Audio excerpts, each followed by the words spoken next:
eu tava fazendo a conferência dos meus vídeos, que eu tenho vídeo de todos os filmes de Pânico, e o 4 não tem. E ele é o que mais gerou bafafá, o Kikiki, e foi o primeiro que eu fui ver no cinema. Então, gente, hoje a gente vai vir aqui falar de Pânico 4 antes que saia o 7, que eu vou vir aqui falar, e aí vai ficar essa lacuna.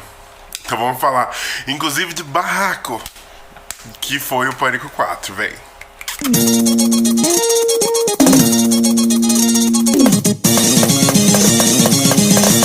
Oi, gente, aqui quem fala é o Dani.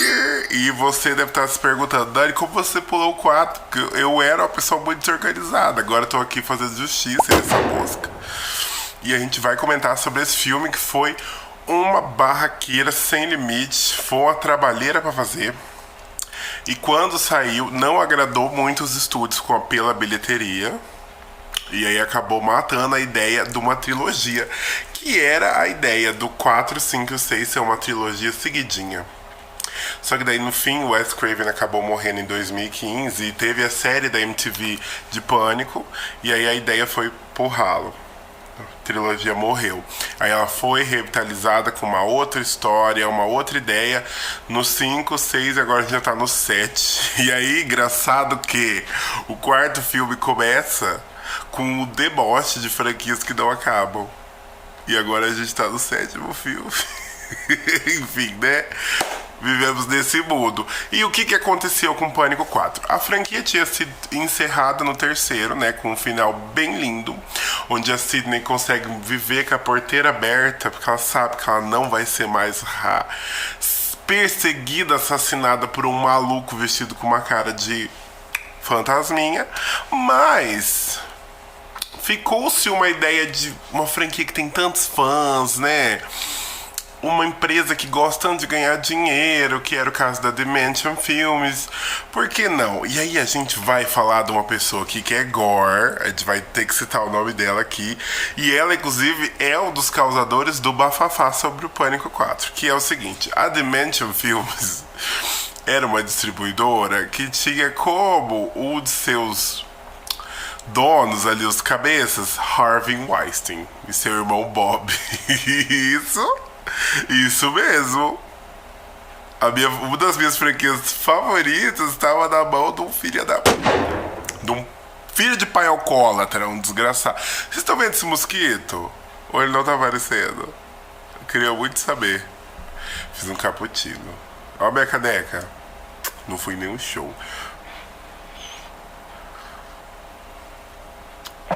E aí, o que aconteceu? O Kevin Williamson, ele é o roteirista, inclusive está no 7º agora, do primeiro e do segundo Pânico. Aí no 3º ele não pôde estar lá por questões, inclusive pessoais, barraco.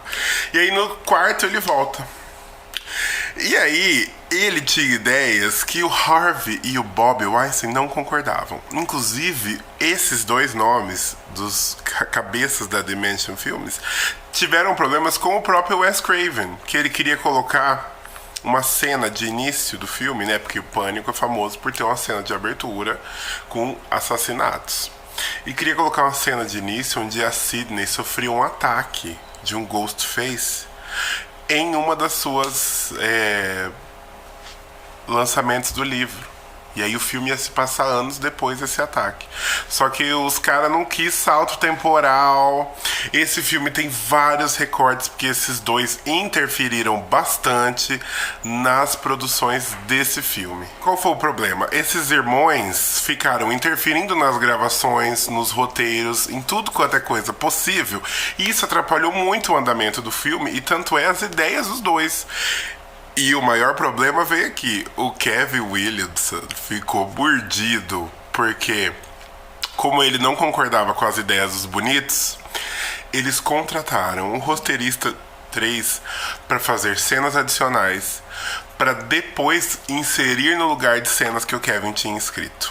E aí o bicho ficou mordido de raiva. E eu não tiro a razão dele, porque deve ser muito chato. E o Wes Craven também teve vários problemas, porque muitas das cenas que ele dirigiu pro filme também foram cortadas na edição final, porque ia aumentar a idade do filme, né? A classificação indicativa. E isso conta muito quando a gente vai falar de bilheteria, né? Ao redor do mundo. E o filme passou por vários cortes, a gente consegue sentir isso quando a gente vai assistir o filme, só que ele ainda tem uma linearidade, né? E aí, o que eu preciso falar pra você? Vai ter spoiler aqui, falando desse filme maravilhoso. Porque não vai ter como não falar, já que ele é o filme que tem o Ghostface mais icônico e é a continuação que faz mais sentido dentre dessas outras que saiu até agora, que a gente tá indo pra sétima, e a quarta ainda é a que mais faz sentido dentre as outras, que tem uma motivação. Porque mais interessante do que descobrir quem é o assassino é descobrir por que ele tá fazendo aquilo. Ainda mais quando a gente tá chegando no sétimo capítulo, mais interessante mesmo saber por que ele está fazendo. Não é? Vamos falar a verdade? Que se importa, né? A gente quer saber o porquê. E aí vamos lá. O quarto filme conta a história da Sidney Prescott indo fazer a finalização da sua turnê de lançamento do seu livro.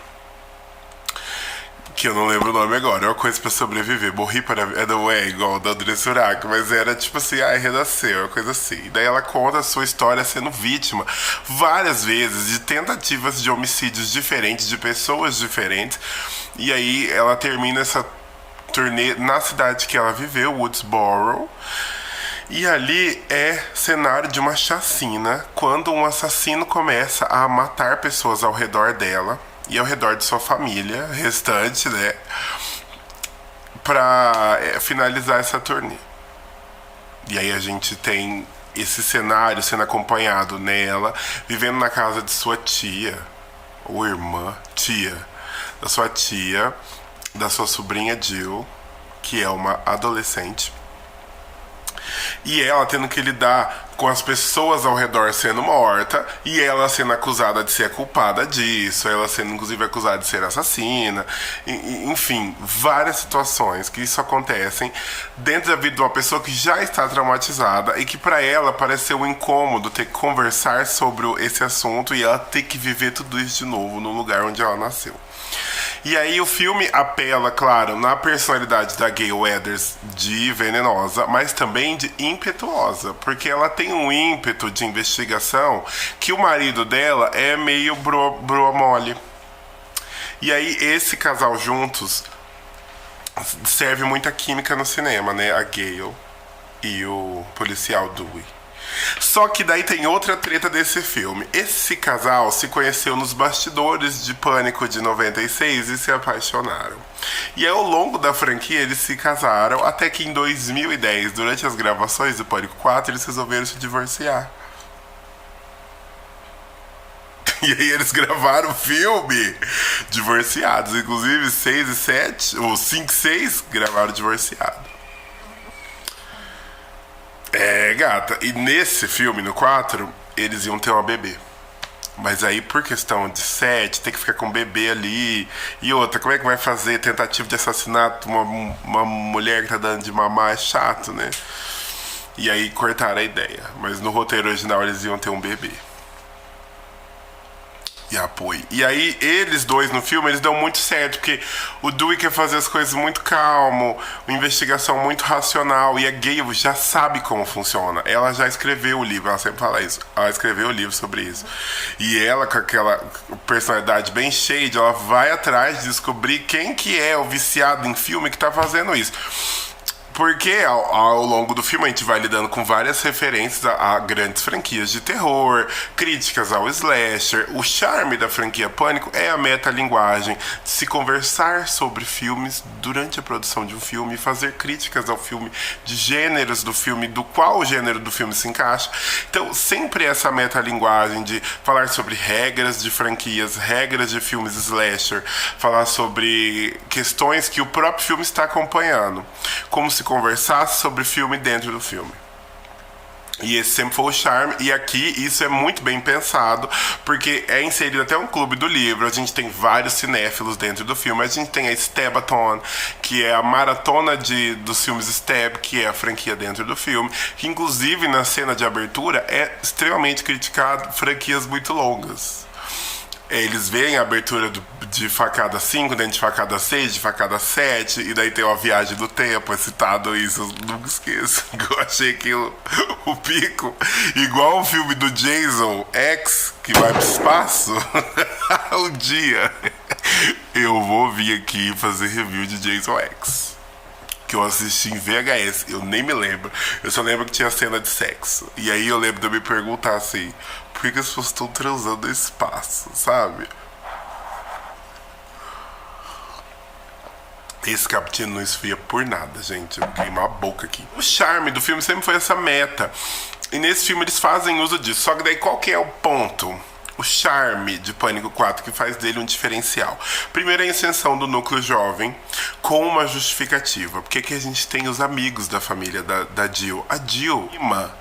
A Jill é prima da Sidney Prescott. Então faz sentido aquele núcleo jovem estar ali.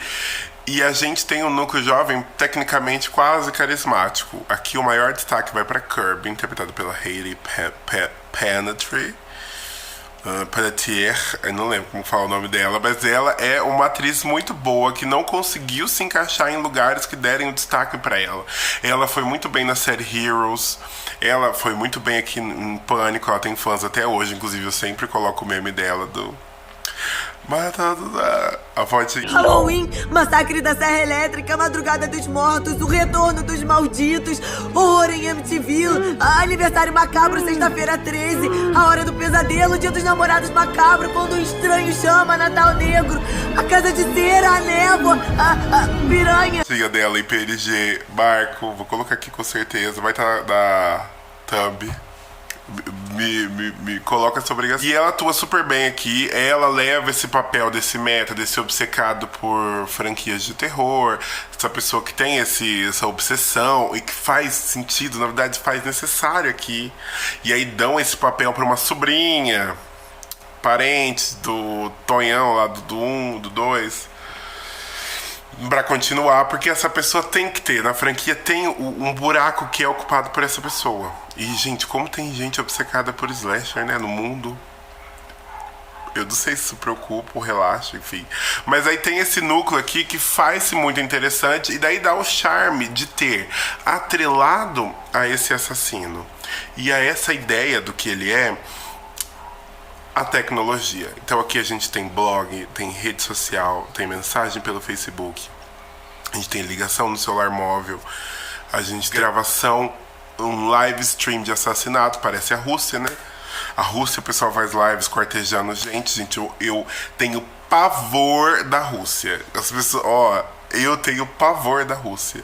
E eu fico absurdado como o país consegue ser tão misógino e homofóbico assim, da cara larga.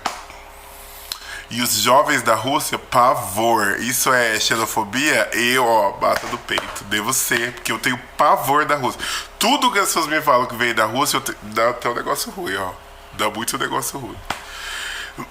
E aí esse filme atrela essa questão da tecnologia com as facilidades disso e como isso pode ser usado por um serial killer. Na verdade, ele dá até um paradigma aí. Só que assim, claro, né, é uma tecnologia... No terceiro a gente tem essa inserção no chat com a Sidney lá, tac, no computadorzinho, mensagem da biblioteca. Mas aqui, amor, outra ideia. Aí nos outros episódios eles vão falar mais sobre isso. Mas aqui é inserido isso quando é filmado, quando alguém coloca o webcam na festa e vai ver pelo computador as webcam. Ai, gente, que fase, né? Ai, momentos. E aí a gente tem essa inserção e de como isso pode ser usado como ferramenta pra uma pessoa maluca, uma pessoa fora da casinha. E aí esse filme tem esse charme.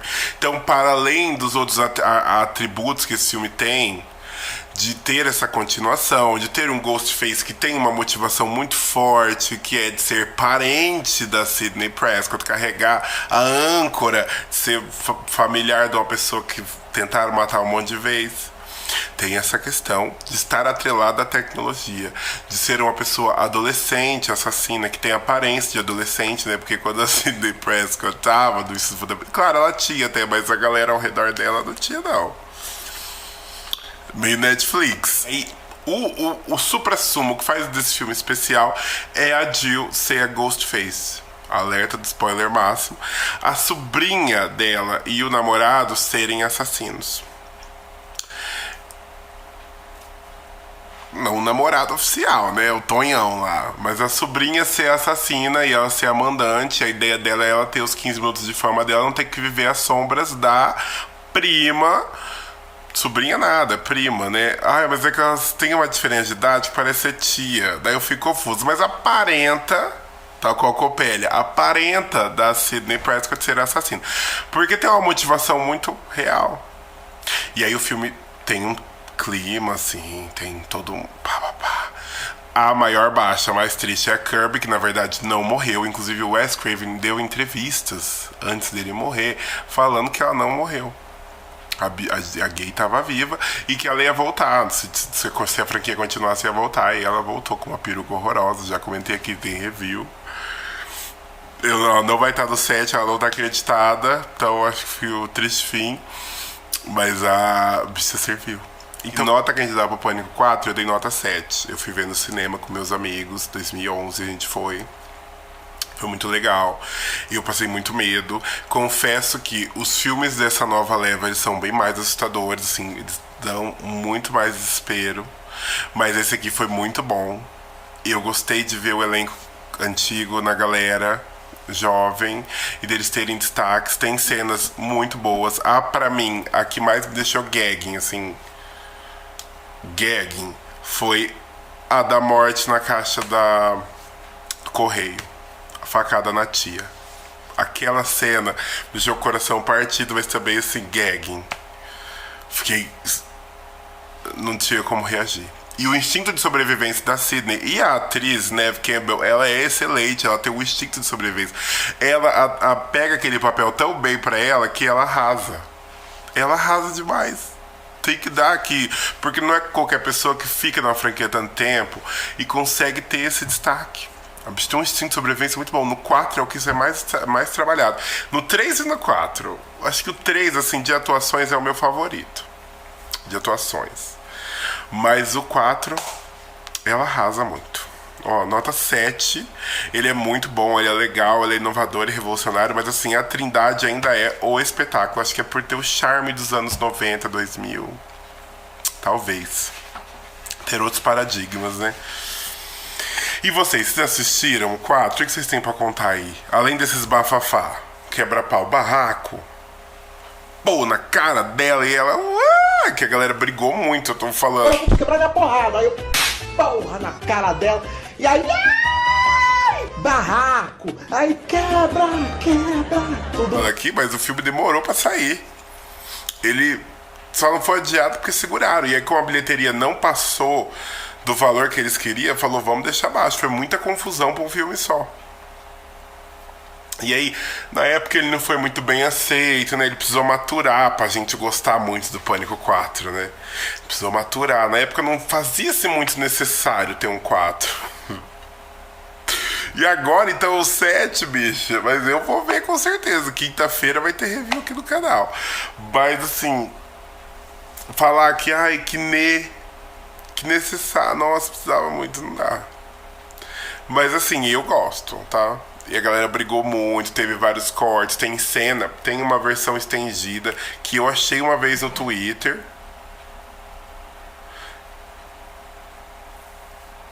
Nunca mais achei. Eu achei e salvei, foi depois eu assisto. Fui procurar, não tinha. Aí vi uma galera falando que tinha no YouTube o canal, ó. Mas tem as cenas deletadas lá. Tem uma que é horripilante, que é dos policial, do Dewey, da galera, chegando na cena do crime, da cena de abertura, das duas mocinhas que faleceram lá, as colegas. E eles veem, gente, a cena, um terror, os corpos dilacerados, jogados na sala, assim, terror mesmo. Eu assisti... deu até um negócio ruim. E, enfim, tem cenas dentro do necrotério que foram cortadas. E aí, também não sei se ia caber, mas ia ser um outro tom o filme se tivesse.